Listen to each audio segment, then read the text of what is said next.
A devastating disease has led a Utah man on a path he never could have imagined. And it all started with a handmade paper wallet. Dan Rascon takes us inside the story of the Calder business. And Dan, I understand, turned out to be a pretty amazing wallet. Yeah, it sure did, Mark and Shauna. Curtis Calder was told he needed to find a new job because of his condition.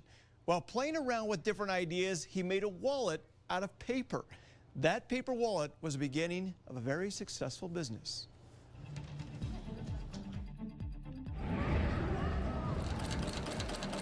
For a man who never sewed a thing in his life. And we'll actually split the leather down. And knew nothing about leather. You see how it will taper the edge?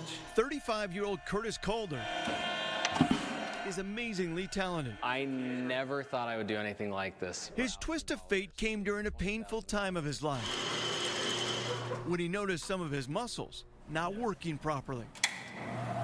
And now only getting worse. Certain muscles have completely deteriorated, so when I lift up my arms or if I go to do something above my head, it's very painful. At the time, Curtis was at the peak of his banking career. We were in New York. I loved what I was doing. After numerous tests, his family got the devastating news.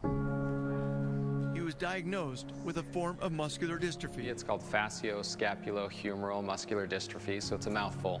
So when I was diagnosed, it was a relief to understand this is why. But the reality that he could be in a wheelchair by 50 and he could pass it along to his kids was very tough. It's genetic and it's hereditary, so it's a 50% likelihood that I pass it on to my kids.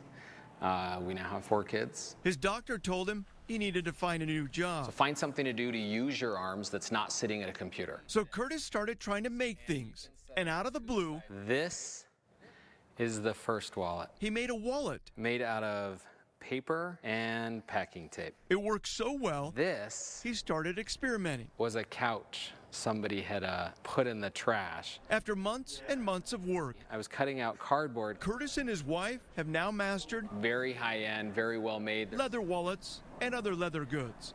His business, Calder, named after his son, started 4 years ago.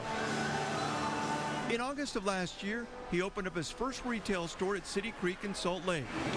Salt Lake City is actually the last place Curtis thought of opening up a retail store. But this store is actually proved to be more successful than his other 2 stores in New York. The stores in New York were only temporary and have since closed. But who could have predicted this one-time successful Wall Street banker would one day end up doing this? I love it. I love it even more than what I was doing in banking. Well, Curtis's grandfather has the same disease, and that's where Curtis believes he got it from. He says his wife has also noticed that his face is starting to droop a little and not showing as much expression. But nothing is slowing him down. He is now looking to open up a retail store in Los Angeles, another one in New York by possibly this fall. For more on this story, go to our website, KUTV.